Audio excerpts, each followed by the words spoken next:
Good evening, everybody.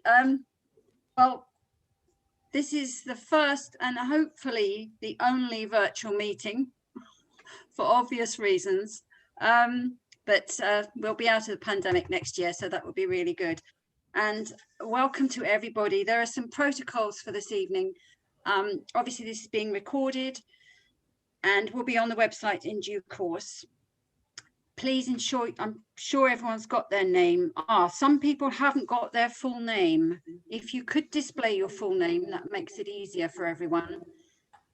Can you please stay on mute unless you're talking? And then you have to remember to unmute because a lot of people just, so thank you for that. Also, can you please use the hand raising function, which you'll find if you scroll down to the bottom of your screen, which won't work if I use my mouse because I'm on a different machine. Yes, if you just scroll down, there's reactions on the far right at the bottom there, little smiley face, and you put your hand up and you'll be seen when you want to speak. And also there's the chat facility, which you can use to send messages if you want to ask a question, or you want to ask a question without actually speaking up, you can, and then the clerk can relay. And yes, that's it for the protocols. Thank you. So welcome to everybody again. And we haven't got District Councillor Sam Bambridge here tonight, and also our own Town Councillor Matt Scott, who is a District Councillor. They're both unable to come because there's an extraordinary meeting at TV tonight. There have been dramas. And also Councillor Pennington is away at the moment. So we move on just to the minutes of the last annual town meeting, which was way back in 2019 on the 17th of April. Do any councillors have any comments about the minutes? In that case, would somebody like to propose that we accept them? Councillor O'Connor, thank you. And seconded by Councillor David Donaldson, thank you. Everybody in favour? Thank you very much. Right, that's the sort of local government thing, the local council bit over with. We have tonight some exciting speakers. We've got Steve Migan from Changing Minds and the Lifeboat Project, who's worked very, very hard over the last year. Peter Hasted, who became a biodiversity and tree warden very recently, voluntary post, and Mark Vogel, who's the newly appointed, there you are, Mark. Thank you for arranging to be here tonight. Newly appointed PCSO for Westgate on Sea. So that's really, really good. So Steve, we're looking forward to hearing what you've got to say. Yeah, sadly, Steve's just got some internet connection himself. So he said if he could be after the second speaker. So if we wouldn't mind. Oh, yeah. Steve, you're there. He's just literally here. Hi, now. Yeah, I'm here. I'm not sure. Some of it's coming through a little bit slow, so I don't know. I'm checking if everyone can hear me okay. Yeah. Hear you. Oh, I'm getting a message saying my internet connection is unstable. I might need to switch to my phone.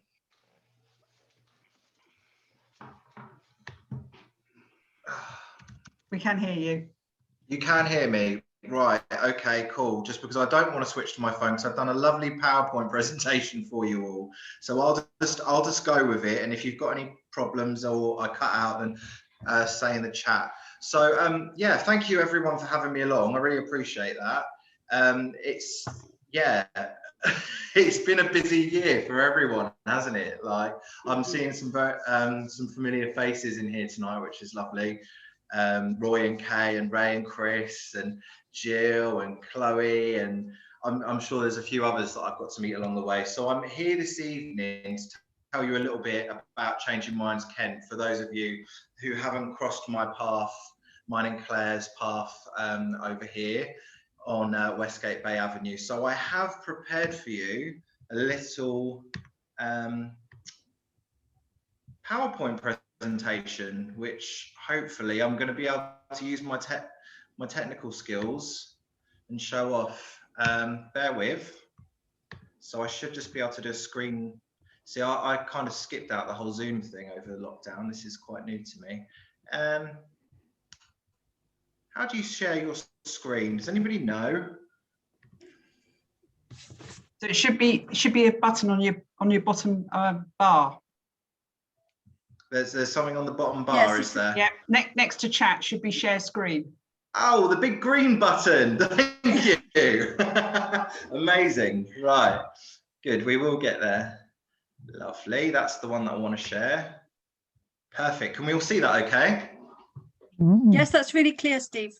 Yeah, fantastic. Thank you. Okay, so I'll take you through this. I just threw this together a couple of days ago just to introduce you to what we do. There we go. Little animation there for you. I learned that in school.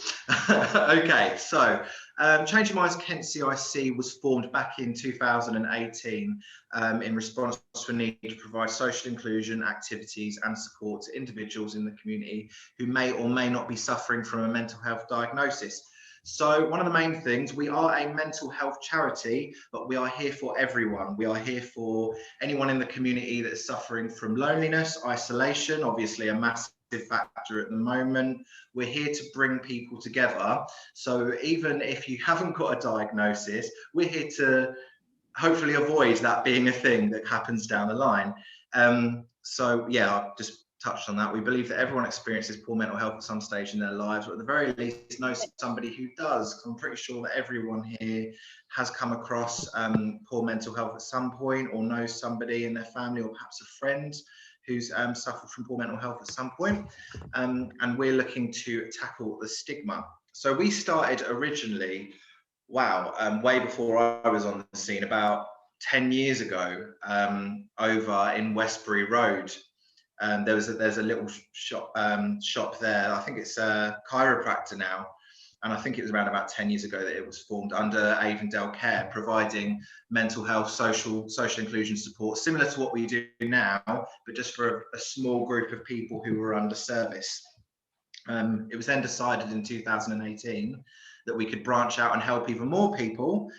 So then we formed Changing Minds Kent CIC. So there's me and Claire at the front of the lodge. For those of you that don't know where we are, that's us, front of the building. So yeah, we are based at 64 Westgate Bay Avenue. We are a fully equipped community centre. We have 4 different function rooms, which includes an education meeting room, which is usually used for classes, but we've also got a karaoke machine in there. We've used it for all kinds of things over our time.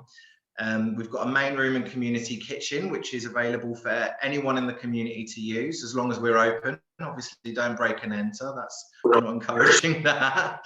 But when we're open, that community kitchen is there for everybody to use. We've got a reception room, and we also have our relaxation room, which I'm in right now. So yeah, we've got refillable tea, coffee and hot chocolate, which we just charge £1 for, and you can fill that up as much as you like. And we also keep a stock of easy to prepare meals that we just ask £1 for, so people can come in and help themselves to that.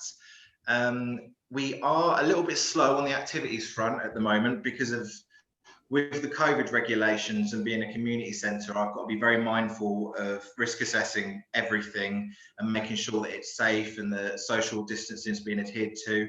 We're encouraging mask use. I haven't got mine on now, obviously, because I'm the only one in the building. But yeah, because the last thing we want to do is have to close down again. So hopefully when we get to June, touching all the wood in the world, we're going to be able to launch loads of other activities. At the moment, we've just got our 12 till 3 Monday to Friday drop-in service, which anyone can attend. And then we also have a arts and crafts group, which we've launched on a Tuesday and a Saturday morning between 10 and 12. So here's a couple of pictures that hopefully you can all see okay. So top left, that's our relaxation room where I am now. Education room to the right of that. That's where everyone makes their teas and coffees to the right. And then that's another one of the relaxation room. Some more pictures of our lovely garden, community kitchen and reception. So this is the important thing, because my role now is to get as many people in the community within COVID guidelines, obviously, using the space.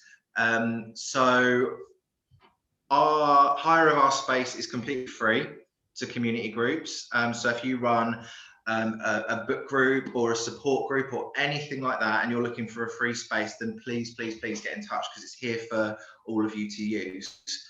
The only thing that we ask is that they're inclusive of all, whichever group you run, so that anyone could attend it. Obviously, if you run a women's group, then it's just then that's going to be just for women. But yeah, within reason. And then that they are based around an ethos of social inclusion and positive well-being. So we wouldn't host any illegal raves here, unfortunately. So you'd have to find somewhere else for those. But anything to do with well-being, we are here. Yeah, I just put a note there. Our project's completely self-funded, so contributions. We have a little blue honesty box by the coffee, so we always just ask if you want to come and use the space for your group, whatever, help yourself to the coffee and tea. But yeah, just pop some pennies in the pot, because it keeps us going. Make sure we don't run out of electric, that kind of thing. So a little bit about what we've been doing during lockdown, because I was handed the project. They gave it to me on the Friday before we locked down on the Monday. So that was lucky, wasn't it? I've just got back from a members holiday where I took a few of our guys down to Somerset, and I got back on the Monday and they locked us down. So yeah, we've been closed for most of the year. But what we did do was they said, you're closed, and myself and my colleague Claire, who was just a volunteer at the time, decided to launch the Lifeboat Project, which in hindsight, I probably shouldn't have named it the Lifeboat Project, because it got quite confusing at points with people saying that, thinking that they were donating to the actual lifeboats out at sea, but it was the best we could come up with a service in mind that would be going out and helping people who were, you know, trapped, isolated, that kind of thing. So we developed that, and the project was there to deliver food supplies and toiletries, anything that toilet roll in the first lockdown, if we all remember that, all sorts of things that we then delivered with help from an amazing team of volunteers and the council. Thank you very much, Jill, and your team, because you were amazing during, well, all the lockdowns, but specifically the first one, having Neil show up with the big truck, and it was fantastic. And that was my first experience of sort of Westgate, and that's where I got to meet so many of you, and it was really valuable. But yeah, so some statistics. We have sent out well over 1,000. I have got more specific numbers somewhere, but we definitely did over 1,000 food parcels to people in the community and families, which has continued. We've only just stopped delivering a couple of weeks ago when we reopened. We do still provide food support, but what we like to do now is we like to encourage people to come down and see us, so that we can work with them on a more personal level. So if you come across anyone in the community that hasn't got any food, send them to us. We can sort them out in the short term, but then we also work with a lot of other organisations in Thanet, like Our Kitchen on the Isle of Thanet, the Kitchen CT9, so that then we can work with them going forward to help them make sure that they don't get back into that situation, that they have got that ongoing food support. So the Lifeboat Project it's not ended, it's changed its form. It's more face-to-face now. We also did over 1,000 school lunches, if we all remember the October shenanigans where that wasn't a thing. So we were able to do that, which was great. And then for Easter, most recently, we collected 368 Easter eggs, which I know the council were very involved in, and I know a lot of you also put some donations in, so thank you. They went out to the primary schools that we were supporting throughout the Lifeboat Project, referred families who would otherwise have gone without. So thank you so much for that. So yeah, how can we help? Our funding, a lot of the big funding comes from the provision of mental health first aid training courses, our employee wellbeing program. This is all stuff that I don't get too involved in. This is the big boy stuff. I'm community, I'm ground level. So I get to work with people, which I love, but that's how the money is raised to keep things going over here and lets us do even more projects going forward. We do have a team of wellbeing champions who are our volunteer team. You'll be able to recognise them because they've got one of these lovely hoodies on. or one of our t-shirts, and they're there to help out with all sorts of things. They run activities. I mean, even if you just wanted to come in and have a friendly face to chat to, we've all been trained in various counselling skills and how to recognise different mental health diagnoses. So yeah, we try and be a friendly bunch. So come in and say hi. Yeah, and then just again what I was saying, as we ease out COVID-19 restrictions, we hope to be able to offer even more activities and support. Little note to Westgate there down the bottom, and there's some more pictures. So yeah, I hope that covers everything. I'm going to try my best to answer questions with a very unstable internet connection. I mean, if you've got any questions, it might be worth putting them in the chat, because then I can answer them directly and then I won't interrupt everything else that's going on. But yeah, I just want to end that with a huge thank you for everything that you've done since I've taken over the project. Really, it's been an absolute pleasure, and I'm hoping that now you know that we're here. Spread the word, and please make use of the space. And if there's anything that we can do, then please do get in touch. Okay, thank you. I'll go on mute now. Thank you very much, Steve. I mean, that was a very comprehensive report on what you've been doing, and I know that you and Jill have worked really well together. Those plates, what are on those plates in that last slide, that food?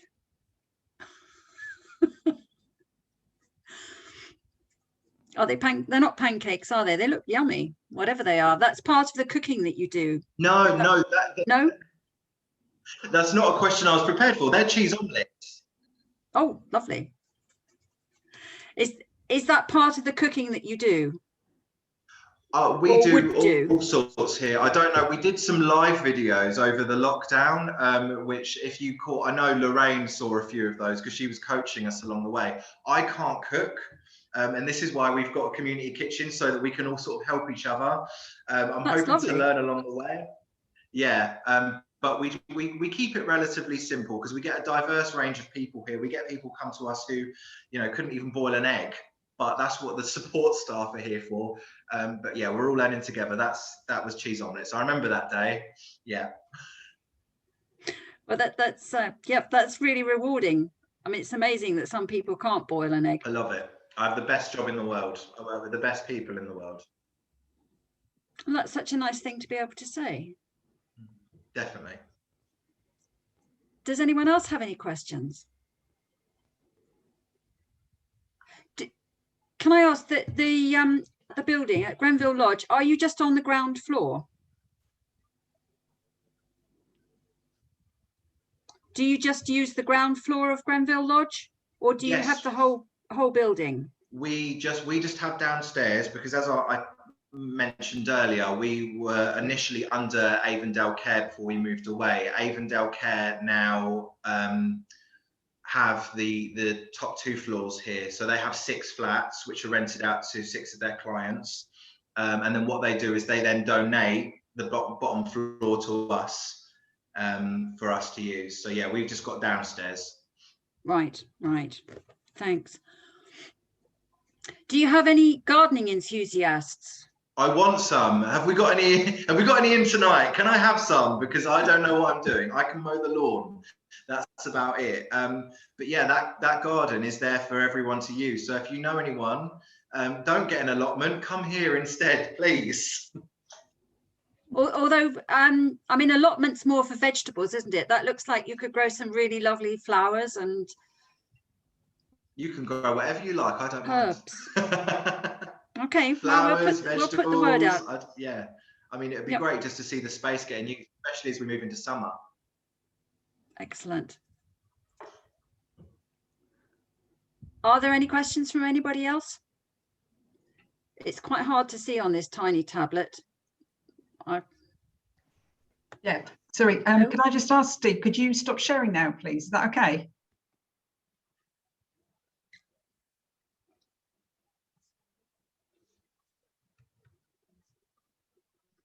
Oh yeah, 2 secs. Hang on. Thank you. Bear with. Okay. All better. That's lovely. Thanks everyone. Thanks Steve. Well, if there aren't any questions, Then our next speaker, thank you for being here with us today, Peter, because I know you've been really busy, is Peter Hasted, our new biodiversity and tree warden. Thank you, Councillor Crawford. It's a pleasure being here. Thanks for having me. Really inspired by Steve's talk. Thank you, Steve. It's done good sterling work for everyone else that's having to plant trees and keep the environment happy. So thank you. I've also got a PowerPoint presentation. It's probably not as visually as brilliant as Steve's, but I shall show it to you anyway.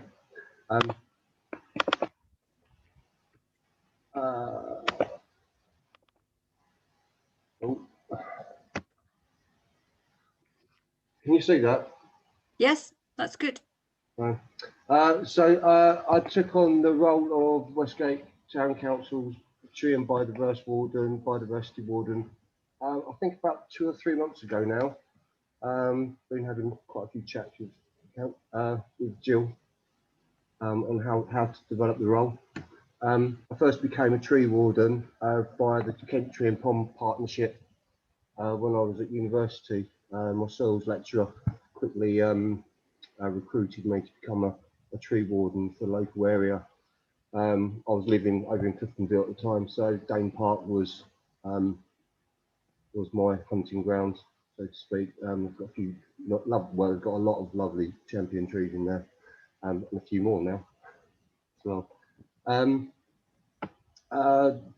The Kent Tree and Pond Warden scheme is sponsored by the Tree Council. They're a partner of the Tree Council, which was set up in the late 70s after the loss of all the elm trees due to Dutch elm. And so they put on the National Tree Week every year, try and encourage new planting. This year, I believe the Kent Tree and Pond Wardens have been donating elm trees to be planted across Kent. But for those that don't know, I've also been planting quite a few elms in Hartsdown and Tivoli and Park, and even Dame Valley Green. So my role as the tree warden for Westgate is to ensure the conservation and maintenance of the shopping public ground, and basically encourage the community to take responsibility, and well, not necessarily take responsibility, but adopt the trees and become more aware of the trees. So I'm going to be doing that for 10 hours a month.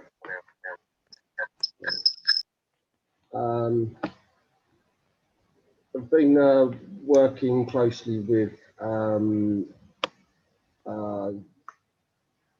Forest Research and Broadstairs Town Council as well. Karen McKenzie is a tree warden over at Broadstairs. We've been collating a lot of information on a broad aspect of tree canopy coverage, and as you can see from the figures here, it's become apparent that Westgate has actually got quite a big deficit of trees in comparison to our neighbours in Birchington, roughly half the amount they've got. And obviously Broadstairs is up there at about 13–14% as well. So we're looking pretty bleak for trees, and I think it's important that we try and change that. So through my role, I've basically developed what I feel is important to take forward, and how to promote my position, and the community, trying to engage the community to sort of like take adoption of the trees. So through that, I think we're best off to plant trees, preserve trees, and promote trees. So to plant trees, I feel everyone can plant a tree. Anyone's available to take an acorn, pop it in a pot, and propagation as well through vegetative states.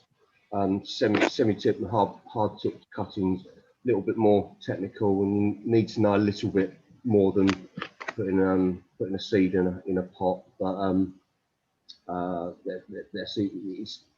it's relatively simple, so it's something anyone can do with a little bit of guidance.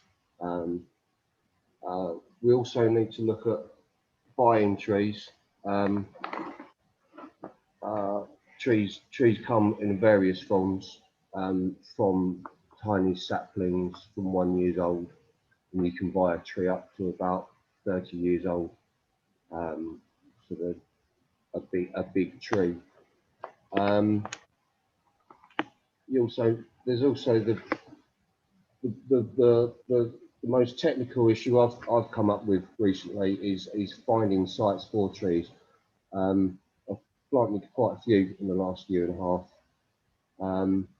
and there's an awful lot of competition between housing, agricultural, and open spaces.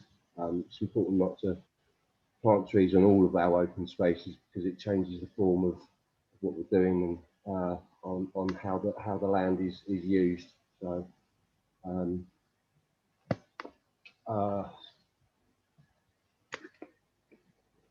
and obviously once you found a suitable position, you need to then look after it and establish it and make sure it becomes fully developed rather than failing for whatever reason. And there's hundreds of reasons why a tree can fail, and it's as it's establishing. So it's important to preserve our trees, because they'll require a different level of protection. Saplings and juveniles require lots of more physical protection within their establishment, whilst mature, veteran, and declining trees, they need much more protection in the form of TPOs and other litigation.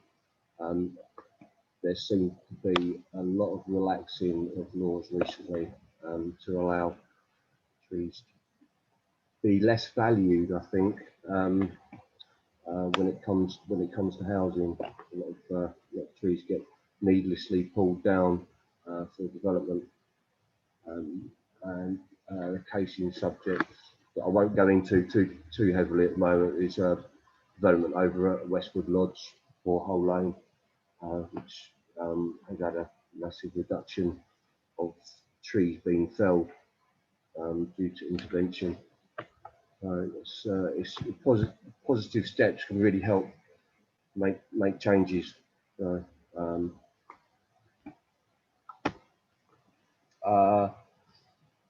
The other thing which is really important to do, as well as plant trees and protect them, is to promote them.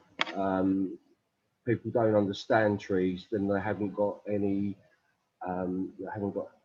connection with trees, then they just disregard them. So I think it's always important to try and get people to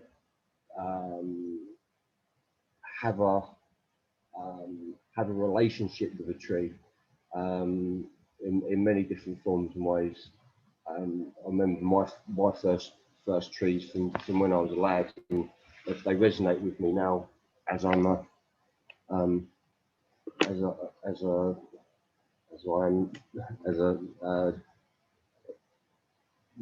sorry. Anyway, sorry. So one of the things the Tree Council are looking at is having tree champions, junior tree champions in schools, which I won't go into too much at the moment, but I feel it's important to possibly develop that within the schools locally to try and encourage the next generation of adult tree champions, if you like. This is just a slide. This is probably one of my visual slides, just to indicate what trees can do for us. If anyone's not aware, you know, there's hundreds of different benefits for trees, from storing carbon all the way through to helping and assisting recoveries. Lots of research has been done to help people recovering. But then there's also many energy saving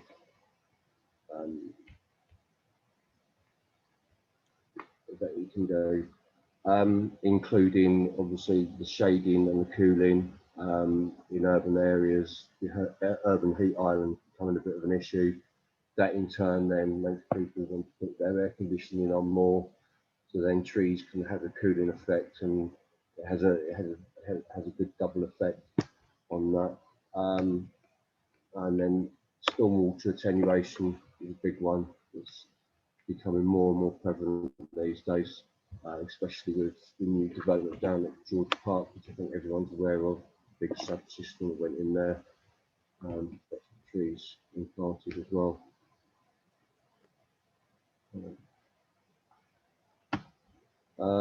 So yeah, sorry, I think I've mixed a couple of slides up there. So yeah, the Tree Council are developing, have developed and released the Young Tree Champions within schools, sponsored by M&T, as you can see. I think I don't really want to talk too much about that today, because I've got a few other things to talk about. So, but if anyone's interested in Young Tree Champions, I'd be more than interested to speak to you about it. So.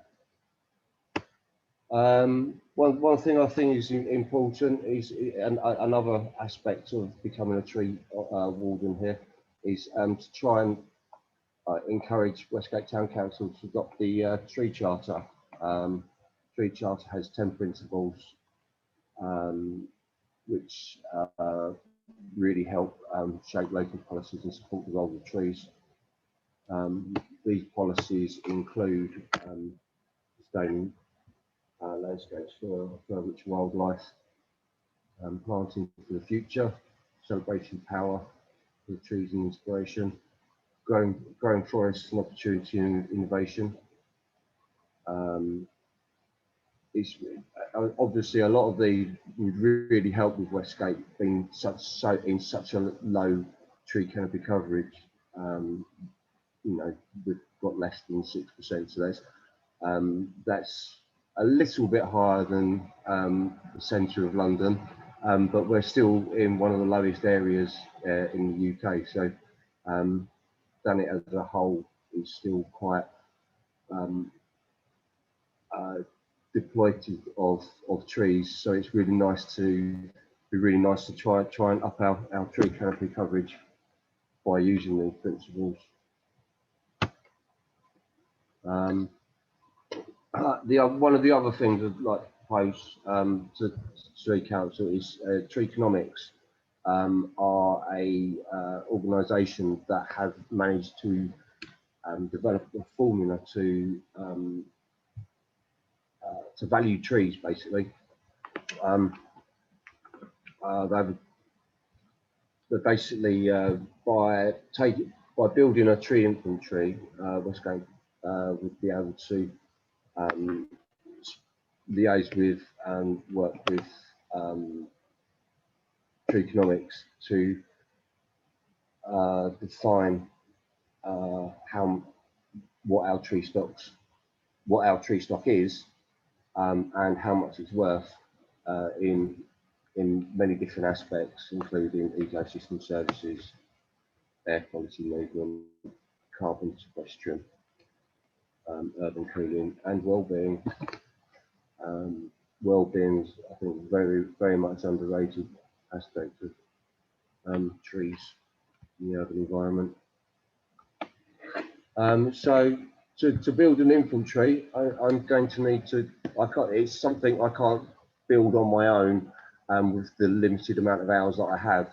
So part of this evening is to see and try and inspire people to come along and help out and dedicate a little bit of time to help build a tree inventory for Westgate Town Council.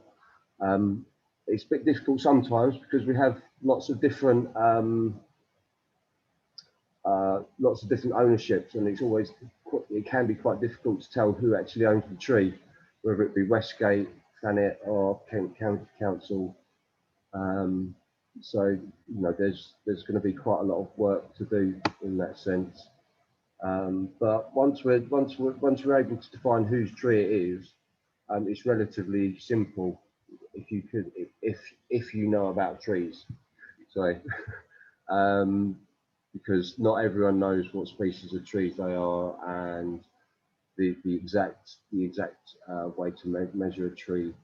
But it's as it says on the slide there, measuring at diameter breast height is pretty much, you basically hug a tree, and if you can work out how long your span is, and if you can reach the tree, I'm trying to show you how to do it. But if you're able to work out the circumference of the tree, then I'll measure the circumference of the tree. Then you're able to work out the diameter at breast height.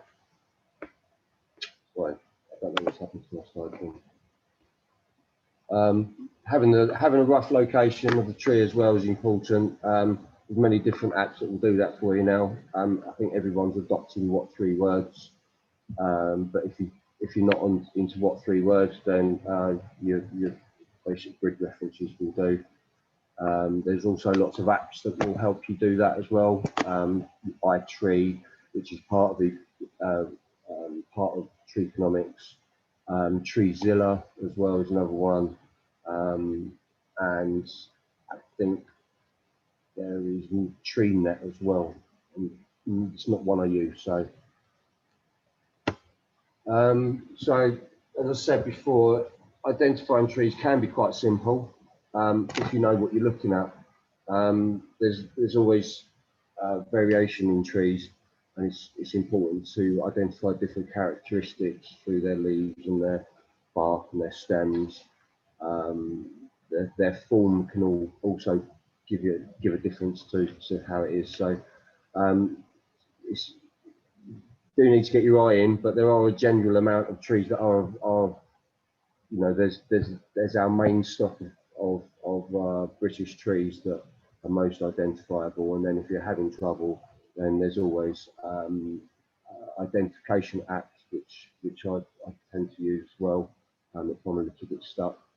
So once you've been able to identify a tree, take the circumference, and then using pi, equate the diameter, and then you've got your diameter size of the tree. Once you've got this information, Tree Economics can they've got a vast spreadsheet database, which they can help. They input all the information that we give them, and then they're able to then analyze this into how a tree, how old the tree is roughly, how long it is roughly likely to live, and how long it has been living for. And then they're able to equate the overall amount of carbon that it sequesters throughout its lifetime. So then the tree has a bit of a value to it. They're also very good at helping with the composition of trees, especially they offer training events, so tree identifications, are able to help with any pests and diseases that might be prevalent in the area. Tree Economics, as I say, they're one of the industries that are trying to promote urban forest master plans, which once you've got the inventory, it's a much easier way to be able to manage your trees. But it's, yeah, there's a big due process that goes along with that as well. So Just wanted to show you this slide. This is what I thought was Cranbrook in Kent's tree. Oh, I think it's in East Sussex, Cranbrook, isn't it? This is Cranbrook over in Devon, but it's quite a small town, and I thought it was quite relative to Westgate to show roughly how much trees can be worth once you've had the analysis.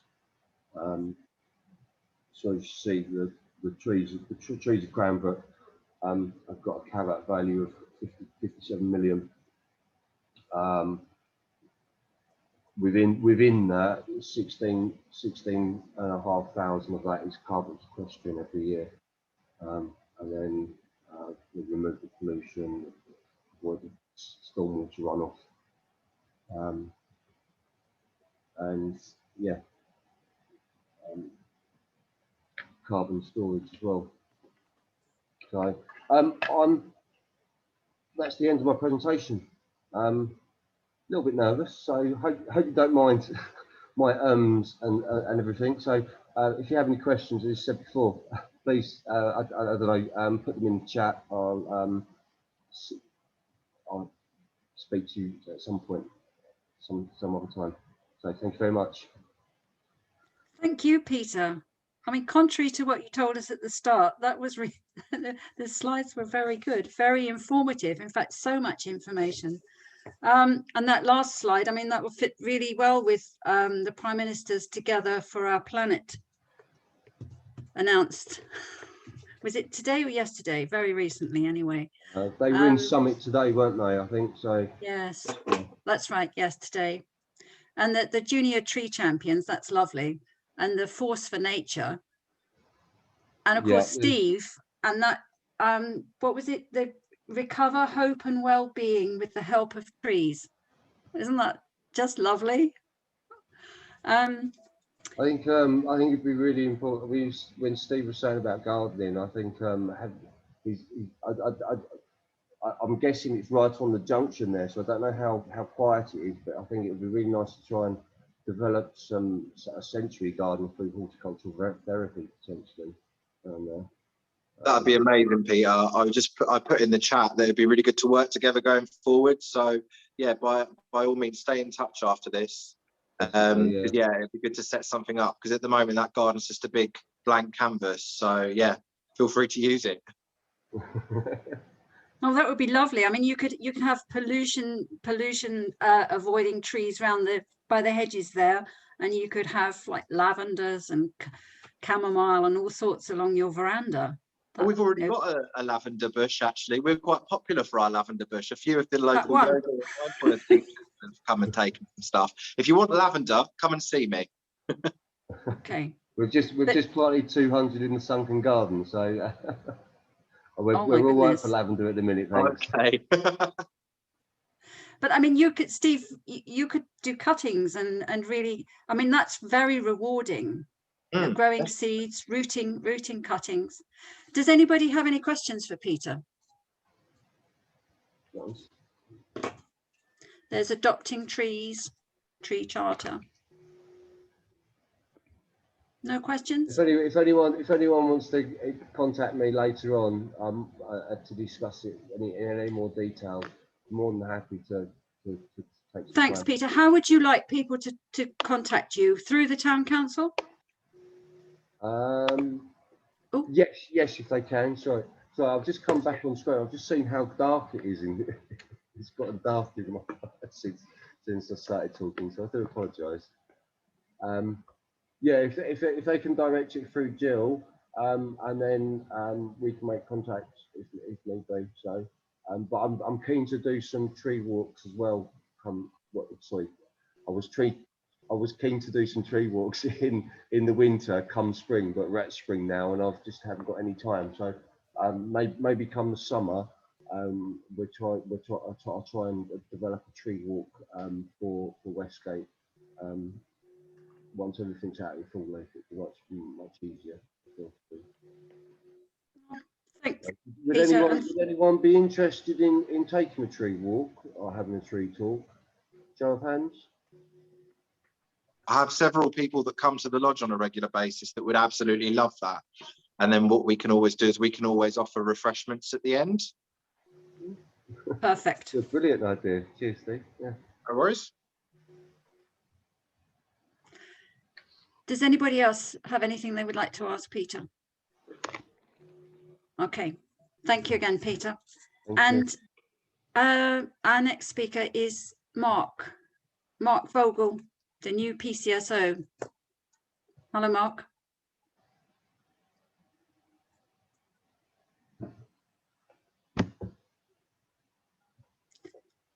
You're on mute, Mark.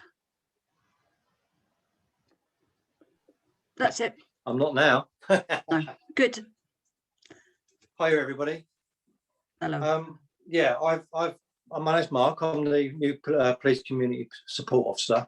I cover Westgate, and very lucky to work in Westgate.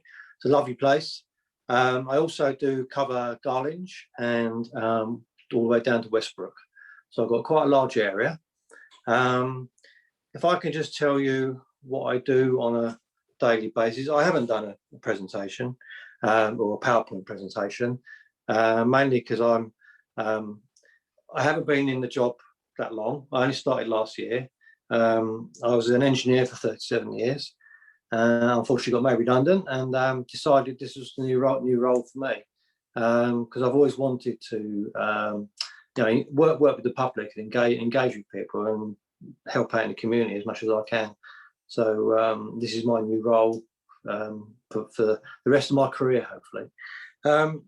So yeah, on a daily basis, what we do is we go into the office in the mornings, and every time someone rings in to FCR, which is our force control room, it all ends up being generated from voice, and it ends up being put onto we call it a CAD. What it is actually a computer generated or computer aided dialogue. So then I access them in the mornings, and I see what's been going on in Westgate. And then from there I can determine what I'm going to do during the day, and make my way over to my ward, and hopefully on the good days I get to engage with the good public, and I get to engage with all the shopkeepers. This has been my ward since beginning of February now, and I have been in. Obviously, with the COVID situation, my job role is nowhere near where I want it to be at the moment. So hopefully, after June, might even be by the end of the year. Hopefully, I'll be able to start getting into more community-led projects, helping with the community-led projects. I have been into Changing Minds, actually. I don't know if Steve remembers me, but I have been in to see him before they opened. And yeah, so my role, really, I'd like to try and get involved with as many community projects as I can. Coffee mornings, I think there might be cakes involved in that. So that's always a good shot. But yeah, obviously with Jill, I've only spoken to Jill a couple of times on the phone, and it's nice to put sort of faces to names, really. I don't know if anyone has ever seen me about, but I am regularly about in Westgate and the area. If you haven't seen me, now you see what I look like. If you do see me, come and say hello, and so then I can help out and work on various projects that you might want me to work at. I don't know whether Westgate do like a Westgate in Bloom during the summer or anything like that. Do they do things like that? Maybe I can help out in things like that, engaging with the shopkeepers and. But yeah, getting back to that, with what I do then, I can go out, and unfortunately we do have problems. We do have problem areas, and there are a couple of places in Westgate which I have to keep an eye out for. You may know of them. We have sort of youth problems to a certain extent. We have patterns of it where it goes up and down. You have good weeks, bad weeks. Probably primarily at the moment, things haven't been so good because children have been absolutely bored. They've been off school, they haven't known what to do, and no one's been able to engage with them. So that has given a problem. We have like I say, a couple of areas. Sunken Gardens has always been a little bit of a hotspot for youths. And just recently I've been having some issues around the back of St Augustine's, College Square. So I'm sort of closely working with people, with the community, engaging with them and trying to sort things out like that. So that we get calls in for things like that, for policing jobs that we need to do. And then obviously while I'm not doing them, I can then go out and engage with the public. It's all about safeguarding, making sure, and making sure the well-being of the community is paramount. I'm sure you know. So yeah, again, I'd like to reiterate the fact that once this nasty COVID is over, the pandemic is over, I feel I can start doing and engaging and doing my job in the role that I wish to do it in. And being able to police your community, get to know everybody. I have spoken to people from the church. I haven't met only people working out in the garden. So I am getting about, I am getting to know people, especially shopkeepers. Again, I have to deal with things like we do have, not a lot, but we do have a little bit of, some have some thefts from the shops in the main high street there, opposite the station. It's not a lot of it, but we do every now and again. Since I've had one or two. But it's just nice to see me walking around now. It's just nice to see the shops reopening and see smiles on people's faces and being able to engage with people like me and ask me questions. So yeah, I know it's I haven't done the presentation as far as PowerPoint. It's probably the first. Well, it is the first presentation I've done as far as being a PCSO. So if anyone has got any questions, if there's anything you feel that I haven't picked up on, I'm glad to try and answer it for you. Thank you, Mark. I mean, minus the PowerPoint, you communicate very well, and thank you. Before I ask a question, does anybody else have a question of Mark? Jill.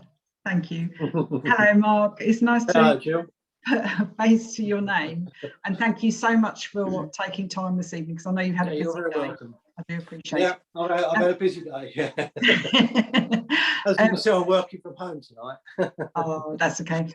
So what we have done before COVID is we had a clinic once a month where the PCSO, the neighbourhood watch officer, and hopefully Kent Fire and Rescue, a representative from there, we're doing a clinic in the office in the front community space.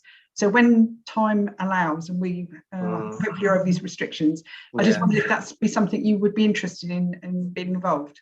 Yeah, it'd be like a surgery type thing. Yeah, because definitely, most definitely. That's what I want to bring to the role of my job. The problem is that the way I see it is that not everybody really wants to have a police car or even a PCSO or a police officer knocking on their door. Whether it might be, anything. It might be, they may be reporting something like fly tipping, and I might have to go around and speak to them and ask where the rubbish is. Not everybody wants to engage because they don't want to, or they might not want to call the police to report these things because they don't want to see people in a uniform, because curtains go and people start talking. So by being able to do that, a surgery like that, I mean, how often did you used to do it? It was once a month. Yeah, well, that's brilliant, because then once a month people can come in to me. I haven't got to go and stand on their doorstep. Obviously, with the COVID situation as well, it's been very difficult going into talking to people on their doorstep or trying to interact with people. So what I can do there is, and hopefully that I can interact, and through the parish council, we can let people know that I am there, and yes, they can come and speak to me without general, without other people seeing me on their doorstep, and I can deal with things more, you know, easier for them. Yeah, but so yeah, most definitely. No, that's really good news, because I think if anybody knows, the town council does, how negative assumptions can be made. But people need to speak direct. Councillor Donaldson has a question. Okay. Hi, Mark. Thanks very much for your presentation. It's nice to meet you. I'm very interested in sort of young people in Westgate. Yes. And, you know, I'm trying to do community development to provide sort of sport, health, activities for young people. And, you know, one of the ideas I'm working on is, in fact, a community interest company, which is similar to the one, you know, which is similar to what Steve, you know, Changing Minds have their own community interest company. But, you know, as a local authority, just to set up an organisation like that, you have to go gently, you know. You know, local authorities don't do big bangs.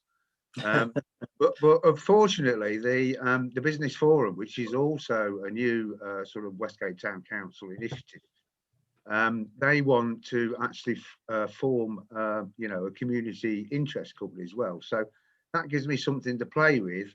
But you know, I'd like to run up to have quite comprehensive health, sport, and you know, facilities and services for young people, and particularly as we've just taken over the recreation ground. Is that the one in Leamington Road? Yeah, the one in Leamington Road. And indeed, you know, yesterday we went through the ceremony of, signing the transfer documents, the legal transfer document, which was a great thing. And also I see that Mother Karen is here as well this evening, and she's very interested also in engaging into the community. And one of the projects I'd like to work on very much is Karen's St Saviour's community garden, which also kind of fits into Peter, you know, Peter with his trees and so on. So the whole thing's all sort of linking together. We're all sort of working together as this kind of team, and you know, creating a better Westgate.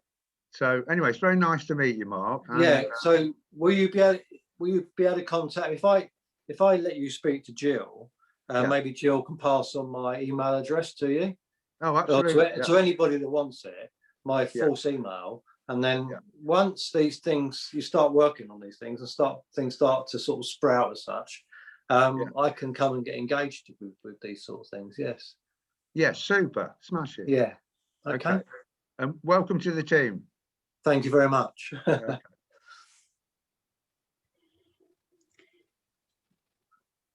Lorraine has a question.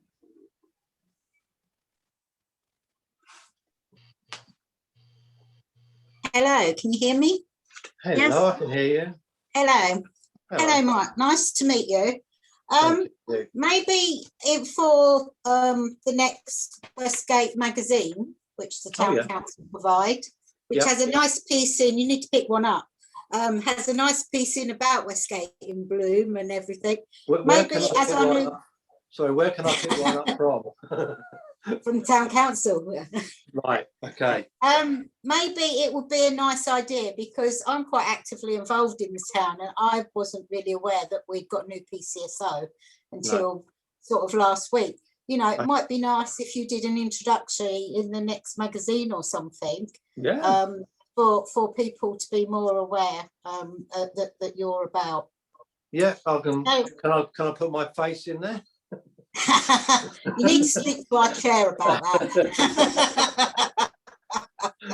But you know, it's just nice, because if people don't know that you're there and how we contact you and things, because is there many problems reported in Westgate? Because from what I understood from our old PCSO and our old community warden, that if people don't report incidents and things, we get moved further down as saying we're not a high crime area or a high risk area in ways, and you know, we're more likely to lose the likes of yourself and things.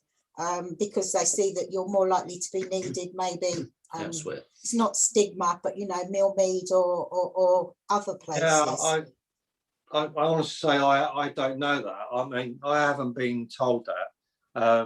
As far as I know, what I've been told by my sergeant is that, and he's very happy that because of my age,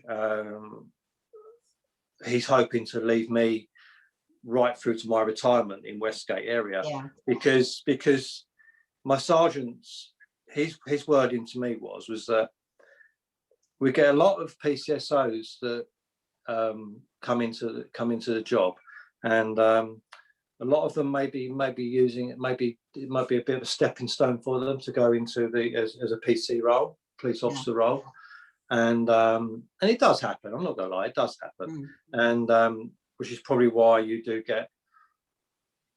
see new faces. And I think what he likes with me is that the fact that I want to engage with yourselves. I want to be part of the community, and I think he welcomes that and feels that I could, by leaving me in your area, I can then build up that rapport and deal with things and get to know people. Because I'll be honest with you, at the moment, I live in Herne Bay. I don't know all the road names. I don't know a lot of the areas, but I will get there, and I am getting to know the different places, and I am getting to know the shopkeepers and people like that. That's what Laura used. What? Yeah, go on. Sorry. What Laura used to do, our old community warden. I know, obviously, because of COVID and lockdown and all of that, our community centre is used every single day of the week, from, you know, your toddler group right through to your OAPs, your youth and everything in between. She used to drop in there, you know, regularly, I believe what have you as well. Sorry, I believe they are advertising for some new wardens, aren't they? In the area. Yeah, I believe they are. I've been told that, because I asked whether there was any wardens, and I got told that there was an advert going out, or has gone out, and they were going to be advertising for Westgate Birchington area. I think there was going to be 2 vacancies. Yeah. But you know, that again is a good group of people, because you've got your older population that use, because they have an over 55s group there, which my mum calls the Wrinkly Club.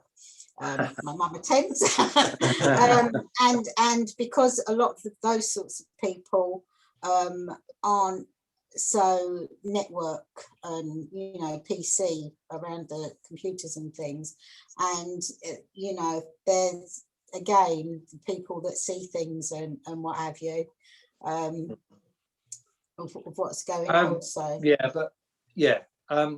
but getting back to your primary question was the fact that about statistics, and when you were maybe concerned that, you know, I maybe could get put into another area.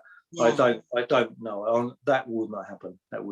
Right. I believe you have had a PCSO in Westgate for 10 at least 10 years, I imagine. Yeah, we had Susie, who was Susie was my tutor. Yeah. So, but she's my second cousin. Oh, didn't realise that for so many years. But yeah, we have had some really lovely PCSOs and community wardens that have worked really well with the community. So we look forward to meeting you. Yeah, I you know, again, it's just waiting now for things to open up, so I can come and engage properly and meet you people. You know. So it hasn't been what I expected the role to be, but everyone's in the same position. And then we won't know what you look like, because you would have been shielded by a mask all this time, and everyone will be going, "Oh, didn't recognise you with your mask." That's the other thing. I wear a mask all the time, you know, and you know, it's, as you know, it's not a very nice thing. And trying to, like, yeah, you can't, if I'm walking down through Westgate and I smile at someone, they haven't got a clue that I'm smiling at them. You know, but tonight we can. You're very expressive with your eyes, so. Right, thank you very much. Thanks, Lorraine. Thanks, Lorraine. And I love the way you said somebody who's quite, Lorraine introduced herself as someone who's quite involved with Westgate. Slight understatement. No, thank you, Mark. What sort of time do you have allocated to your Westgate, Barlinge, Westbrook stomping ground? As much as I can. I'm out there on a daily basis, but I normally tend to. I tend to go out to Westgate in the morning, and I sort of tend to work my way back. Back towards the station, then I'll try and get out again in the afternoon. That's in the morning. I normally try and get the bus out. I've just been given a bike, so that might be my. So I should be able to come out and do that. I'm actually waiting for the library to open as well, because I believe I can use that as a base, from what I've been told, the Westgate Library, and I might be able to lock my bike up there as well. Yes. Which would be a good thing. Jill. I was going to say, Mark, if you ever need anywhere to leave your bicycle, you can use the town council office, no problem at all. Oh, brilliant. Oh, fantastic. Fantastic. Thank you. And now that you've publicly declared that you're wanting to get engaged, then yes, definitely. That's really good news, because we've missed having somebody, and we've missed having someone who is there for the long term, really. Yeah. Yeah, that's what our residents need, isn't it, John? Exactly. No, thank you very much, Mark. Thank you for making the time to come along this evening. So you're very welcome. Right, moving on. Item number 5, we've really covered that. I've jumped the gun a bit with some public questions, but if anybody has a question, please do ask. No? Okay, the next item is the chairman's report. And that's me. So it's been a very different year. I have to say that the town council office staff have really stepped up and really shone. I mean, they've been brilliant for Westgate, and local councils generally have shown their worth. And there's been a lot of innovation. There's been new ways of working. Things have happened more rapidly, oddly, in the circumstances. I mean, virtual has opened up. I know that there are hiccups. There've certainly been some hiccups this evening, but overall it has enabled people from to keep going, and also people from distance to get together. And hopefully some of that will continue into the future, although there's no doubt about it that physical is better in most circumstances. Our parent body, which is the National Association of Local Councils, and the County Association, the Kent Association of Local Councils, have developed tremendously on the training, and training's really benefited from being virtual. CALC, the Kent Association, really support and lobby on behalf of local parish and town councils. And a lot of our councillors have done quite a bit of training this year, and they've attended conferences and kept up with what's kept abreast really of everything that's going on with local government, which is really important, because we work on behalf of the residents. And we're also starting to work with other neighbouring parish and town councils, which is proving hugely beneficial. It's been a slow process, but with the pandemic, we've had to work together. And again, virtual has helped this. Previously, it was a little bit more isolated. But over the last few months, I've really realised how much work is going on, how much, especially with the planning, how much work has gone on over the years. And we are, your parish and town councils, your district council and county council are all working together, and they do prove to be an effective voice. Westgate certainly has been over the last year, and we have the elections coming up, and I would urge everybody to research the candidates, make an informed choice about who you want to represent your community. You know, what do you need for your community? This year, the county councillor, Emma Dawson, who is not standing, was hugely supportive. She helped out with the well-known active travel scheme that was imposed on Westgate. And she stood her ground with that. She stood up for democracy, and we owe her a lot. And also she achieved funding for the much needed Ursuline crossing. That's been on the cards for decades now, and Emma achieved that. So when you're making your vote, really think about what the councillors who are standing have done, what they've done for the area, and what they might do for us going forward into the future. But it's not all about what councillors do for you. It's also about residents engaging with us and engaging with district and county, but mostly with your parish and town council.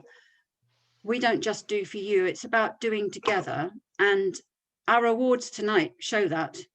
People have stepped up over the last year, and they've really supported the town council. And despite a rather disappointing response to the survey in our latest magazine, one person, we're hoping that they will get a better response going forward, because the more you engage, the more enlivening it is, really, I suppose. It's, you know, there are initiatives to get involved with, and there's Steve who's spoken, Peter who's spoken, and Mark, and they're all engaging.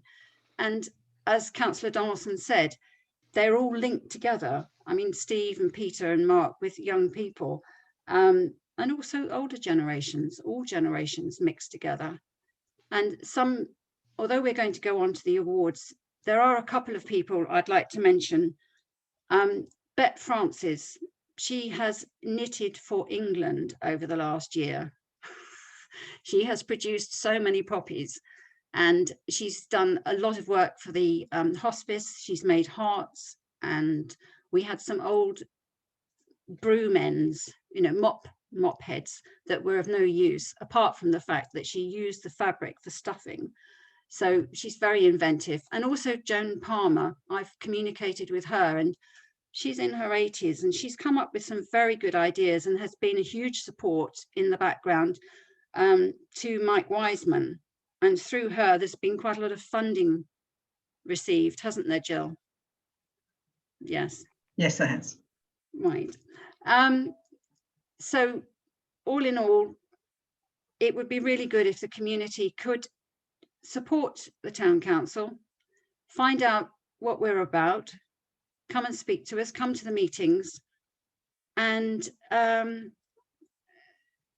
understand that working together is what makes communities thrive. And we can help with funding, we talk to district, and we enable. I mean, Jill certainly enables, supported by Chloe. And we will be having a new assistant, won't we, Jill? Because Jasmine left. Yes, so sadly, Jasmine has left town council, and so we will be recruiting in the near future. So thank you again for listening, and we will move on to the next agenda item, which is the Kent Association Local Councils Community Awards. And this is over to you, Jill. Thank you very much. And hopefully you can see my screen. I have got the, I've just shared the wrong. Oh. Don't worry, it's all fine. You didn't want to see that screen. Okay, let's go back. I just love that logo. I know. For everyone's information, that actually comes off the side of the old town hall buildings in Westgate. Sorry, John. Yes, Go ahead. that's okay. That's okay. Yes, so okay, we're all there. So yes, so this is the for me the favourite part of the evening, because it is the opportunity to award those in the community that have gone above and beyond, and not just, you know, in support of the town council, but in activities they do outside the town council as well. So this is split into two parts. This is the first year as well of the Westgate on Sea Town Council Community Star Awards.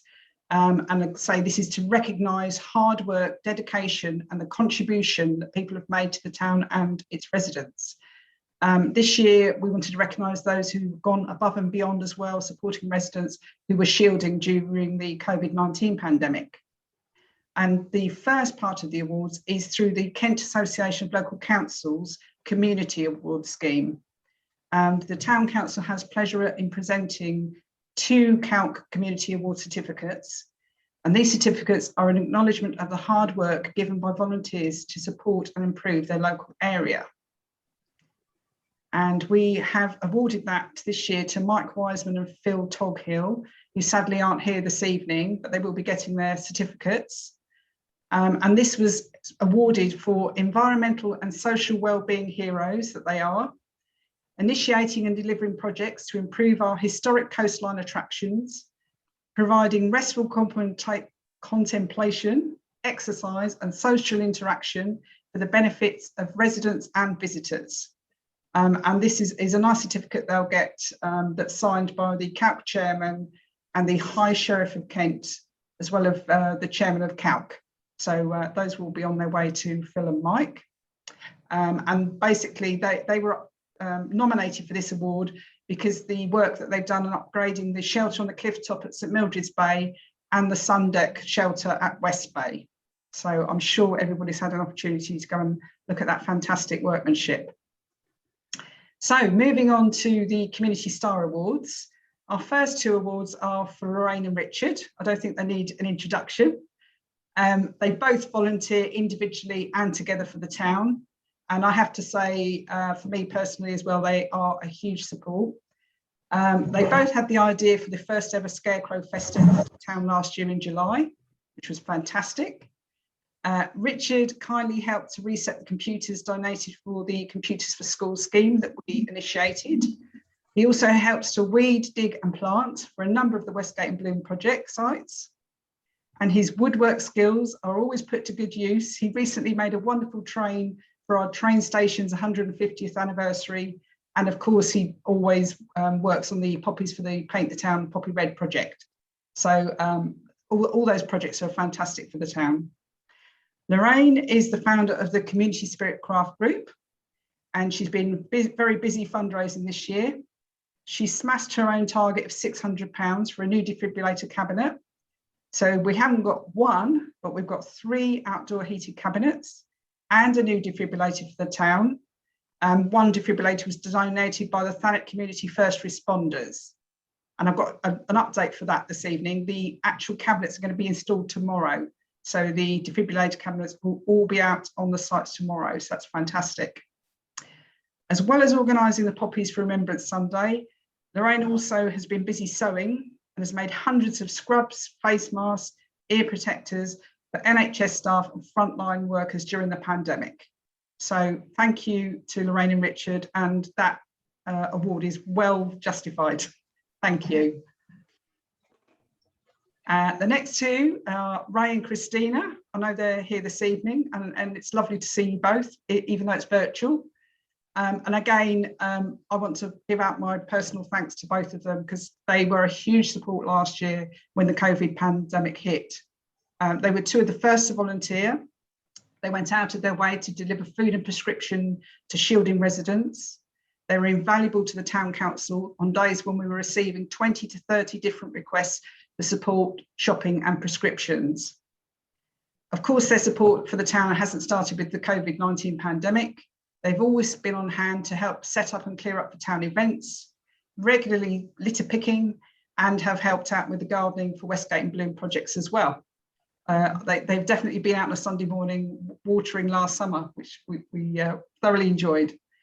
Ray also set up Fixology, which was a scheme to help residents learn new skills whilst upcycling second-hand goods and doing jobs around the community. This has been on hold, obviously, due to COVID, and we all hope that we can look forward to seeing this restart again in the future. So congratulations to Ray and Christina. Thank you. The next two awards go to Bronwyn and Kay. I will call you Kay, not Mrs. Nightingale this evening. Again, these two individuals, Bronwyn and Kay, they're always around in the community, and I'm sure most of you will know who they are, and you know, had the pleasure of being supported by them one way or another. Bronwyn has been a key member of the community for many years. She volunteers and supports the town residents throughout her work at the community centre, and she also runs the church play group. This year, she's been assisting many Westgate residents through the pandemic, and that's been doing shopping trips, prescription collections, and phoning residents in her area every week just to see how they are. And she's done that for over a year now, so fantastic. And Kay also is a massive support to residents of Westgate, as well as the town council. She's often helping others without a moment's notice, and has been fielding requests, helping Councillor Nightingale and us. So thank you so much for all that support that you've given us. And she's volunteered for Westgate Heritage Centre and the Speed Watch Initiative. So again, congratulations to Bronwyn and Kay, and thank you very much. And last but not least, we have Steve, who's here with us this evening, and Mike, who sadly isn't. I don't really need to tell you much more about Steve. He's been working tirelessly for the community, the work that he does for Changing Minds Kent CIC, running the Social Inclusion Centre, The Lodge. He's been an incredible source of support for the vulnerable during COVID. He set up the Lifeboat Project and obviously helped to organise the free food parcels to those who were struggling financially, as well as contacting and supporting residents with their mental health and what has been a challenging time for all of us. When he's not dealing with all those matters and dealing with the restrictions and lockdowns, he does run activities, as he's mentioned. And also he has run initiatives such as the children having access to a healthy packed lunch and the Easter egg donations. And again, I just want to say that for me personally, at the Town Council as well, he's been a huge support and a pleasure to work with you, Steve. Mike isn't here, but he has made an incredible art collection in both the West Bay and St Mildred's Bay shelters on the promenade. I have got a slide that includes a picture of that later on. And he was instrumental in organising the watering for me and the Town Council for Westgate and Bloom for the flower beds on the Memorial Sea Road Gardens last summer. So for that, he definitely deserves that Community Star Award. And that is the end of the awards. Thank you very much. Thank you, Jill. Thank you to everyone. My screen went completely black there, so I don't know what happened. Are we ready to move on to the Town Clerk's report? I think there's a hand in the air. Philip's iPad, sorry, I can't see the rest of your name. Did you want to ask a question? I can't see that. Philip? No. I can't hear. Is there anyone behind Philip's iPad? No. Okay. No. If Philip, if you can hear us, if you'd like to put a question or a comment in the chat, then I can answer it there for you. Yeah. No. Do you hear me now? Can you hear me now? Yes. Just loud and clear, Philip. Just to let you know that Mike and myself are both here. We have been for the last hour and a half. Oh, thank you. Because I couldn't. I saw Philip's iPad, and because I know you as Phil, I didn't connect. After the recent funeral, you should.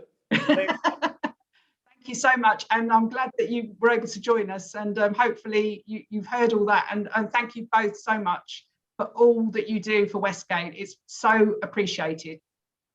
Well, I'd like to thank you, Jill. You must be the best town clerk in Christendom. Yes. Thank you very much. Yeah, you're welcome.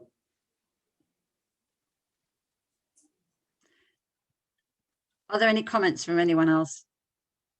No. We'll move on to item 8 then, and your comprehensive report, Jill. Thank you. Yeah, I do apologise. You might be bored with listening to me once I've finished all this, but okay. No, no, it's important that people hear what's been going on. Absolutely. And, you know, it is important as well to celebrate what has happened in the community. And, you know, all through the COVID and everything else that's been going on, it's really important to sort of come together just to recognise what's happened, and, you know, what's been achieved by, you know, people pulling together. It's fantastic. So, yeah, this is my town clerk report. This is the 5th assembly, and this one's held on Zoom, which we haven't done before, so it's a bit different. So this is just really covering some of the things that have happened during the past year. Clearly, the most important, and probably the one that we all know is going to be covered, is the COVID-19 pandemic.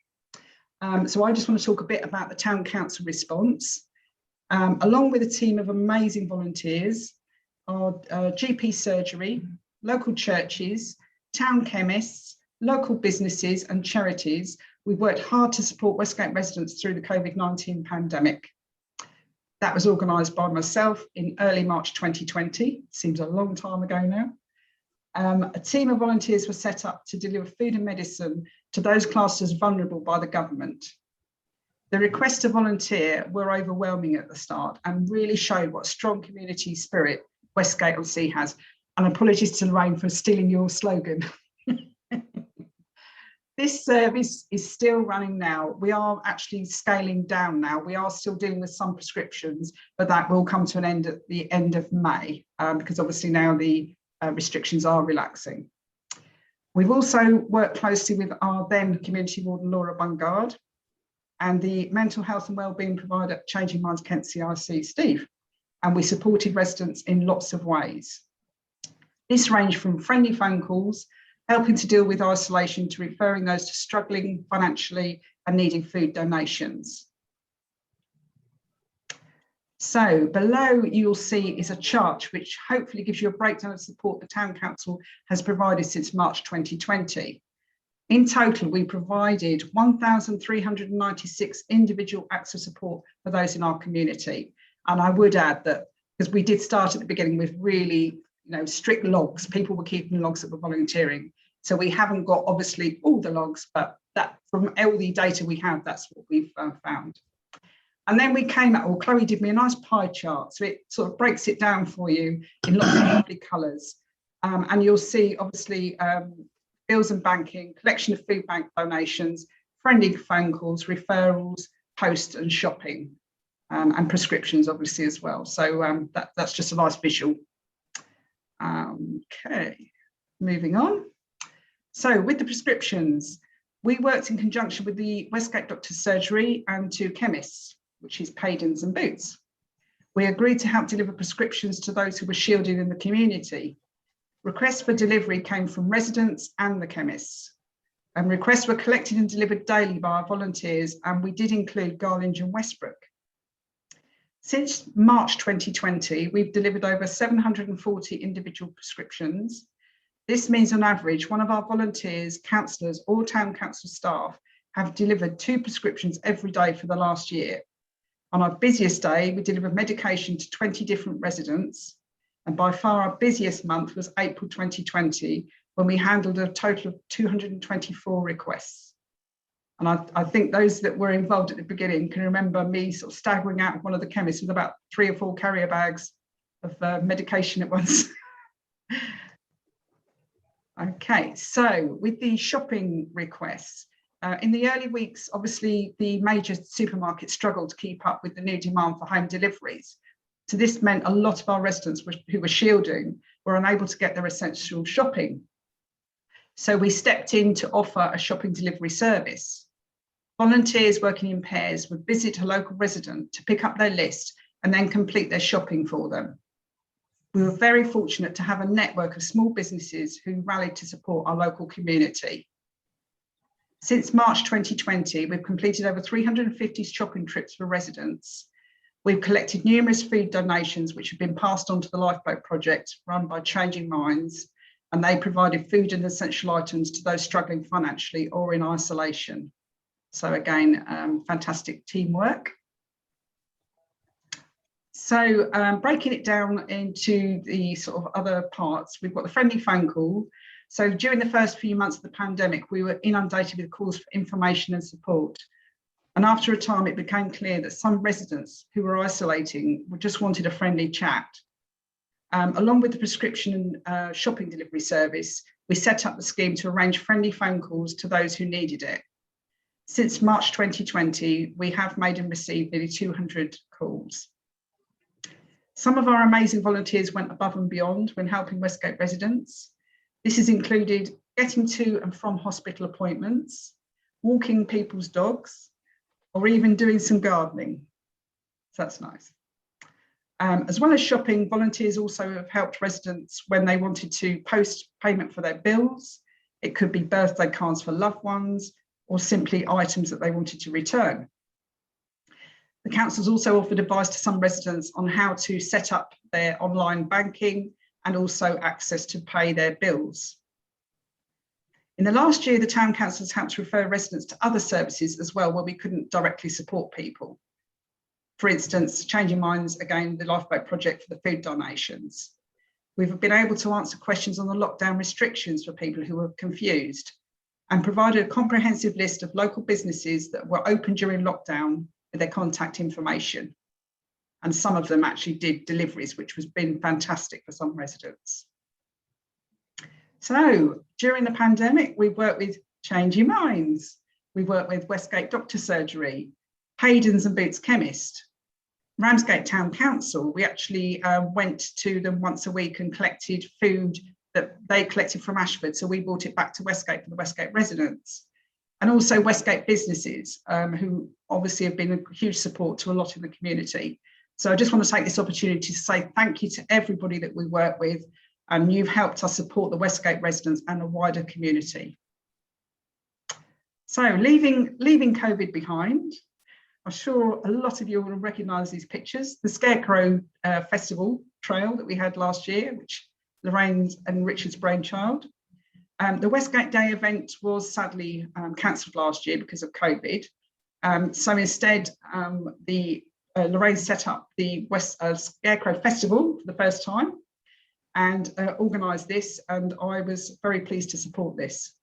It was a great success with residents, community groups, schools and businesses displaying over 45 scarecrows. And it really was a sight to behold, walking around, looking at all that. Westgate Against Litter. We've purchased 7 new green public litter bins, the Town Council, that have got seagull-proof aperture flaps. This does help with meaning the seagulls can't access. And these were added to our cleansing operatives rota to be emptied. So that's meant that we've got a bit more capacity. Thanet District Council supported some local designers, including our Becky Thomas of Westgate, and she created some lovely stickers, which you'll have seen on some of our bins, and also some posters. So that they were put around Westgate, which is lovely. We did organise some litter picks as well in between the 11th and 27th of September, which coincided with the Great British September Clean, and that covered areas throughout Westgate. And you'll see on the right-hand side there, those are some of the litter pickers that took part. Our cleansing team with the vehicle in the middle, and that's one of our new bins on the left there. So moving on, the new defibrillator. So we had one installed last year, which is outside the Swan, which is that picture you can see there. And again, the amazing fundraising that Lorraine did and the Community Spirit Craft Group, we've managed to have 3 new defibrillators for the town in total with the cabinets. 2 are already in the community, one at the Swan Public House, and the one at Edwards Supermarket will be moved now over to the train station when the cabinet's installed tomorrow. So that's really good. That means it will then be available 24 hours a day. And well, by tomorrow, we'll have a defibrillator and an outdoor heated cabinet near Lymington Road on the community centre, the Fish Inn on Camborne Avenue. Obviously, we've already got the one on the Swan, and there will be one on St Mildred's Bay restaurant when that reopens. And also Station Road, that one on Edwards is being moved to the train station. And I'm pleased to confirm as well that Thanet Business Network are going to fund the installation for the 3 new outdoor cabinets. And then the proprietor of St Mildred's Bay has said that he will sponsor the installation of the last one. So that means the town council and the residents haven't had to fund the installation for those, which is good news. We've also got 2 new picnic tables that have been installed on the green last year next to the community centre, and they were specially designed to allow access for pushchairs, wheelchairs and prams. So they do make a lovely addition to that area. We've also got our flagpole, which is fantastic. We worked in collaboration to secure the movement of the flagpole from Canterbury Road to the War Memorial Garden. And this is a fantastic addition to the Memorial Garden, and it is utilised for events throughout the year. I mean, it's been used recently for the passing of the Prince Philip. So yeah, it's a nice addition to that area. Also, sadly, Dr. Crouch passed away last year. I won't read out all the inscription there, but anyone who wants those details, I'll gladly share that with you. But obviously, on the 4th of September, she reached 90 years of age. Her many friends ensured that despite exceptional circumstances of the national lockdown, that she celebrated in style. Within a few short weeks, sadly, she had passed away on the 9th of November. And as time itself passes, the gift of knowledge she gave to the town will become more evident and more significant, and much will be spoken about her, just as she spoke to us about those who past lives contributed positively and not so positively to the railway town of Westgate-on-Sea. So she is sadly missed. Obviously, you've heard from Peter. He's our new volunteer tree biodiversity warden. And yeah, it's been fun actually the last few months working with Peter, and everything sounds exciting for the future. So thank you, Peter, for all your efforts so far. Westgate in Bloom has been continuing despite the lockdowns. We've planted some sapling trees, bulbs and seeds on the Lymington Green near the community centre. The train station is nearly planted now, and mulch used to suppress the weeds. So thank you, the 2 volunteers that have been working hard on that area. Camborne planters have been installed and planted, and a new bench was installed by TDC that we had rescued, and one of our residents actually renovated for us. So that's a lovely addition there. Sea Road, planting the flower beds has been completed, and there will be some new plants going in there shortly because those have been passed recently. We've been some weeding going on, so we're getting those ready for some new plants. On the allotment gardens, the community shed was constructed as well. So that's a welcome addition for the allotment association. Sea Road Memorial Gardens had the new flagpole installed, and Paint the Town Red initiative was a great success for Remembrance Week. So again, thank you to Lorraine and Richard for that.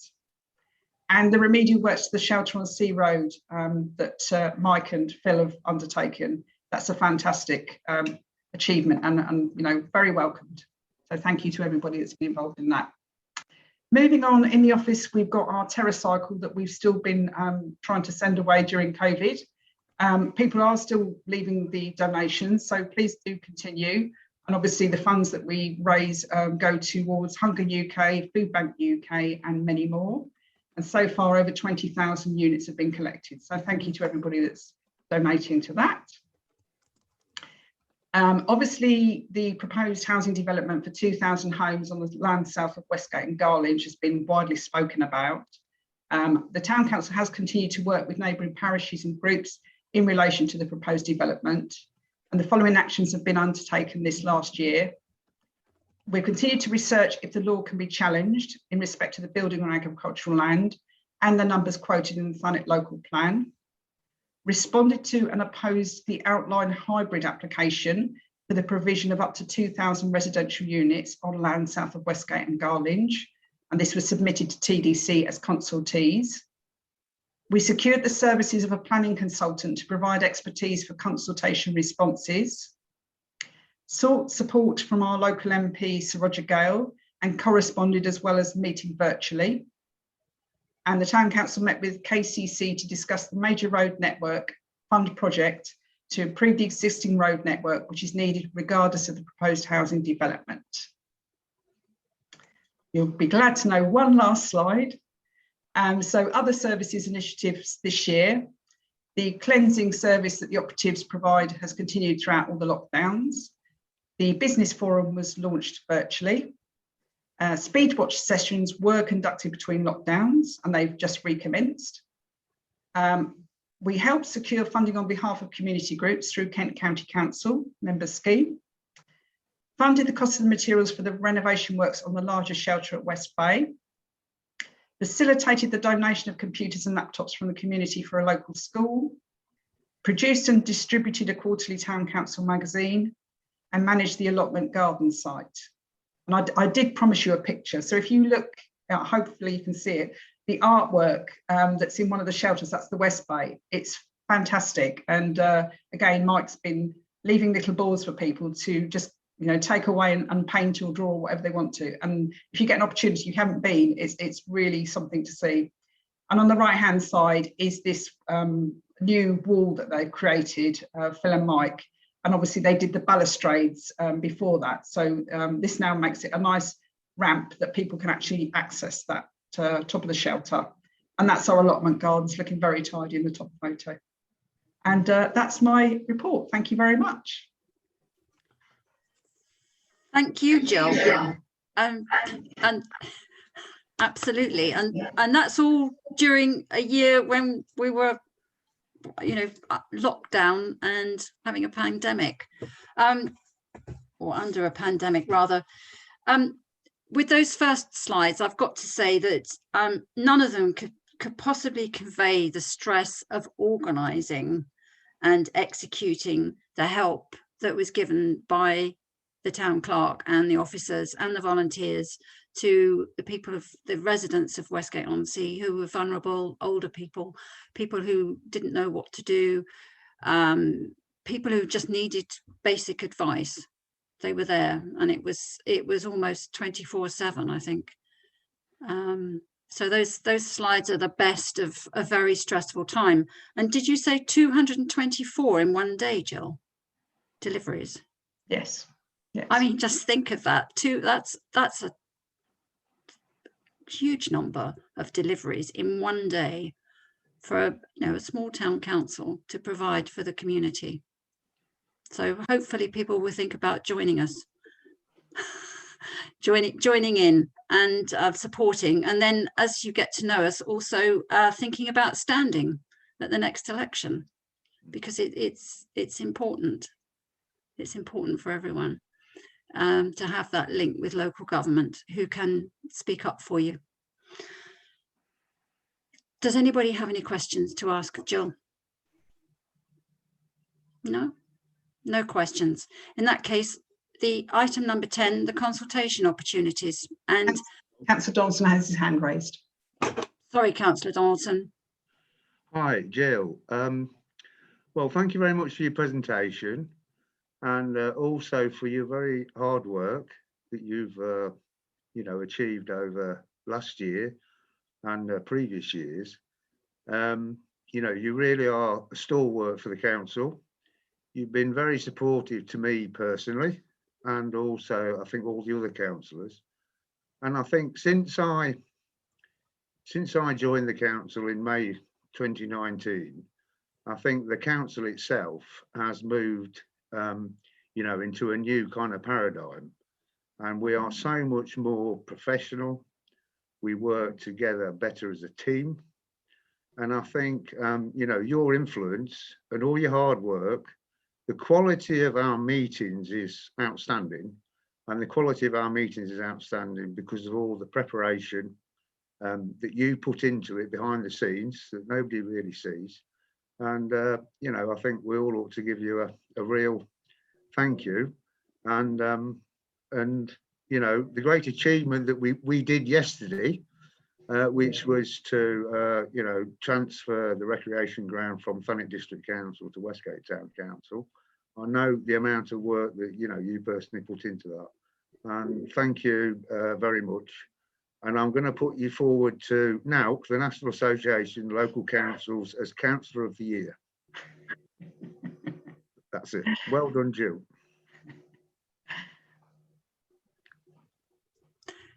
Thank you, Councillor Donaldson. Any other comments?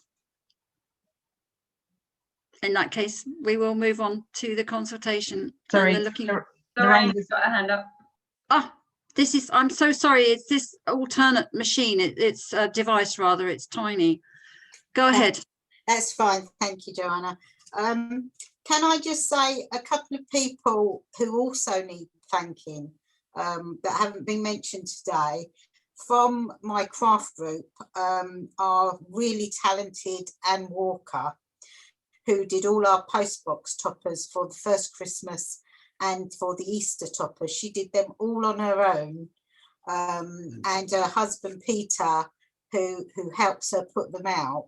And she's, you know, anything, she's done a lot for, she's done loads and loads of knitting for Changing Minds, for their Christmas projects and what have you, what we did as well.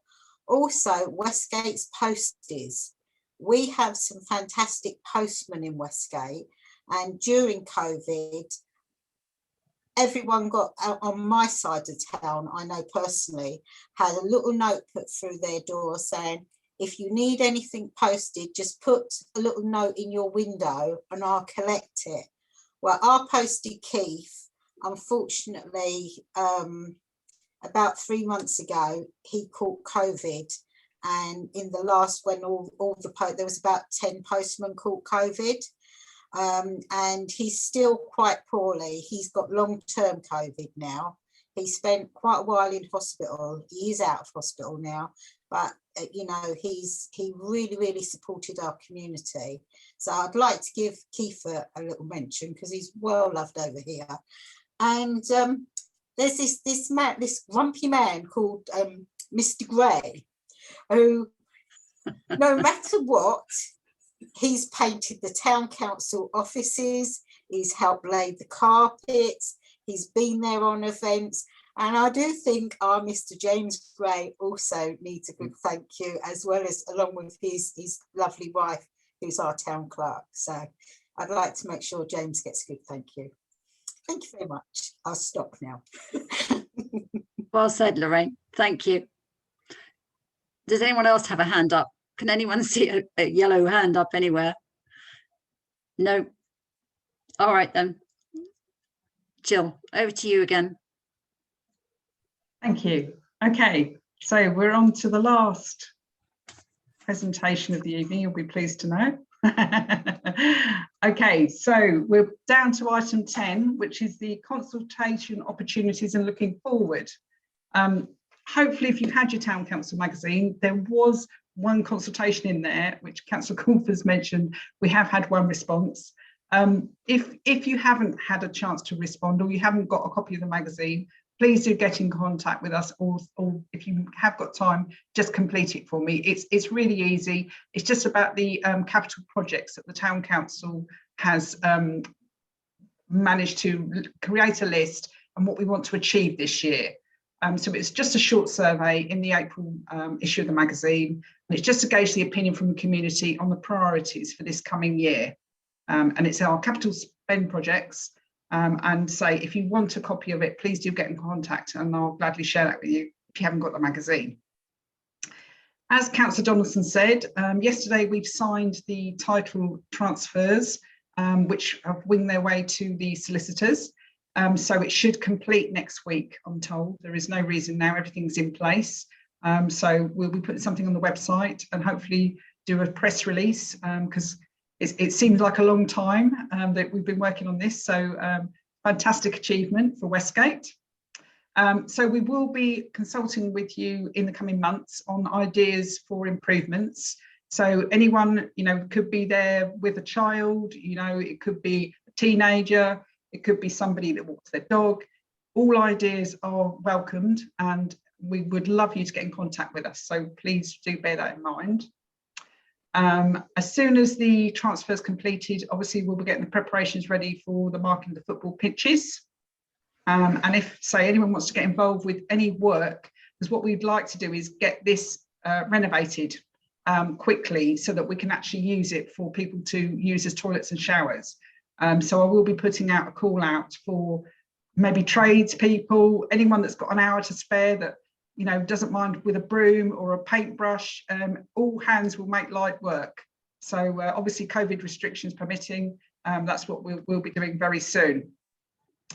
Also, the Christmas lighting, we did have a resolution recently. The Town Council's now going to take on and be responsible for the installation and maintenance of the new proposed Christmas lighting for the town. And the plans for the installations will be finalised in the summer this year. So I'll be starting to work on that in May. So there'll be more updates coming along. Volunteer opportunities. I feel like a bit of a broken record. I put an actual article in the magazine about this, but it's the Westgate Volunteer Corps and it needs you. Believe me, it needs you. We've got lots of activities. We've got Westgate in Bloom. We've got Westgate Against Litter, Speed Watch, friendship group meetings, which I'm hoping we can start again, COVID permitting, in June, which we were holding in the community space before COVID. And renovation of the changing rooms, which I've just mentioned. So that's all lovely activities for people to be hopefully involved in. And that is a wonderful picture there you can see of one of the planters at Camborne. They are just stunning. And I don't know how Lorraine does it. She sort of throws seeds in and they just spring like nothing I've seen before. So thank you for that. And also the Town Council has a draft action plan this year for the town. It was resolved with all these actions on for the coming year, and there will be some consultation opportunities to follow on this. So if you have an opportunity, it is on the website, please do have a look, or you can actually contact me and I'll gladly send you a copy as well. I won't go through all the actions with you now because obviously we're getting close to our 9 o'clock, but there's lots of information on there about partnership working, defibrillators, the canopies, facilities for young people, and so on. So we've got sort of some clear actions there, and it would be good to consult with you in the year to find out what your opinions are on things like that. So thank you ever so much again for everybody's attention and for coming on this evening. Thank you. Thank you, Jill. Are there any questions on the consultation opportunities and the going forward? I would like to say that Camborne planter is that was made by Richard and grown by Lorraine. Brilliant, brilliant combination. Thank you, Richard. Well, we should get lots of volunteers, Jill, after tonight. I hope so. Community carefully looked after by our new PCSO. And of course, Changing Minds will be just blooming everywhere in their garden, which will be wonderful. Yes, thank you everyone for logging on. I think somebody's here to, I think James Gray is actually in the background with just something to say thank you. That grumpy Hello, old James. man has turned up. He's rough. Thank you. I've had shaved tonight to give you your flowers. Thank you very much. I can say that, James. Yeah. Thank you. Oh, thank you so much. That is so beautiful. Thank you very much, everybody. That's lovely. And there's a little card in there, and what's written on it is the most important thing. Thank you very much. Thank you ever so much. That's much appreciated. They're absolutely beautiful. Thank you, Jill. That's the only trouble with virtual backgrounds. Everything disappears. Thank you. But, yes, and thank you and Chloe for such a brilliant production of the annual town meeting. And I sincerely hope we don't have to do virtual again, despite having promoted it. Pauline, Councillor O'Connor. I would just like to say it's not very often I hear Jill lost for words. But thank you for everything, Jill. We wouldn't manage with this without you. Thank you. No, exactly. And yes, everybody. No, thank you and good night. And here's to the next year.